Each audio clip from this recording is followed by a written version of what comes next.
Ang report ni Manang Milky Sports Economy ipinanawagan naman para magkaroon ng mas marami pang mga magagaling na atleta gaya ni Alex Iyala. Ay, RH12, galing, congratulations. galing. RH12, Milky Rigunan sa detalye, Manang Milky. Sister Ella at Lakay, para makapag-produce ang Pilipinas ng mas marami pang mga kampyon sa larangan ng palakasan, kailangan ng bansa ang sports economy. Ito ang panawagan ni Manila Representative Joel Chua matapos sindakin ng tennis player na si Alex Ayala ang mundo ng international tennis at tinalo ang mga magagaling na kampyon at mga nasa top 10 ng tennis ranking. Ang kay Chua, bukod kay Ayala, kailangan pa ng Pilipinas ng mas marami mga Carlos Yulo, EJ Obiena at iba pang mga Filipino athletes na may hanay ang husay sa mga gagaling sa kanilang larangan sa buong mundo.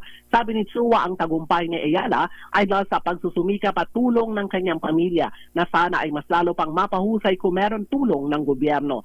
Sa panukala ni Chua na sports economy, magtatatag na ecosystem of sports facilities, investments, programs at projects. Hindi anya sapat na aasa lamang sa sponsorship, product endorsements at mga incentive dahil hindi naman ito pang matagalan. Samantala, ipinarating na rin ni House Speaker Martin Romualdez ang pagbati kay Ayala na magsisilbing inspirasyon sa tennis sa mga kabataang Pinoy at karangalan naman sa bansang Pilipinas. Si Alex Ayala ay pasok na sa semifinals ng Miami Open at makakalaro ang world number 4 na si Jessica Pegula ng bansang Amerika. Ako si Neil Creguna, nagulat para sa DCRH, una sa Pilipinas, una sa Pilipino. Damdaming bayan.